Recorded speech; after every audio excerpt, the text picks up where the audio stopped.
Hej så jeg vil vise jer, hvordan man kan bruge gallerier inde i Add Media her på WordPress.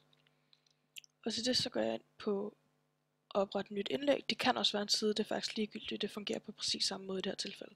Det handler bare om, hvad man ønsker at oprette. Og vi kalder i det her tilfælde den her side for Add Gallery. Og så går vi ind, når vi er herinde, og trykker Add Media. Og så kan vi vælge at uploade filer. Vi kan også bare vælge de filer, vi nu allerede har. Og det er et spørgsmål om, det er en masse filer, jeg har uploadet i forbindelse med tidligere ting. Så går vi ind og siger Create Gallery. Og så trykker vi simpelthen på alle de filer, vi gerne vil have med i det her galleri. Nu vælger jeg bare nogle tilfældige, for at give et eksempel på, hvordan det ser ud. Og vi har så 6 billeder nu. Og så kan vi vælge at kalde det et eller andet. Men vi vælger bare at sige Create New Gallery til at starte med. Inde i det her galleri, så er det her, man får noget lidt mere spændende.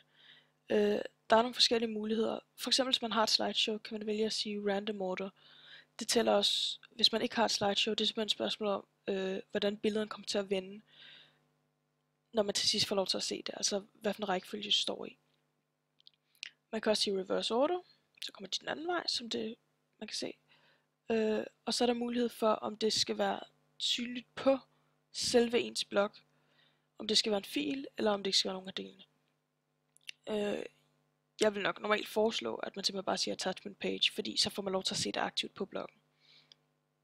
Men i hvert fald, vi har de her 6 billeder, og så har vi en masse muligheder her. For eksempel vil jeg vise jer Tiled Mosaic. Så trykker vi bare simpelthen indsæt gallery, når vi har valgt den, vi gerne vil have. Og så siger vi preview. Desværre kan man ikke se den herinde til at starte med, så man skal hele tiden køre preview, hver gang man gerne vil se den. Og vi kan se, hvordan det her kommer til at se ud. Men det kan være, at vi ikke vil have, at de skal sidde sådan her. Hvis man for eksempel ikke vil have, at det skal være den her størrelse på de forskellige billeder. WordPress har engang imellem sin egen holdning til, hvilke billeder, der skal være størst. Men ellers så kan man simpelthen rykke rundt på rækkefølgen, og så ændrer det sig. Men jeg vil gerne vise en anden for eksempel. Hvis vi gerne vil ændre i galleriopsætning, så går vi herind. Og det er bare ved at holde musen over. Og så kan vi vælge for eksempel circles. Så siger vi update gallery. Preview.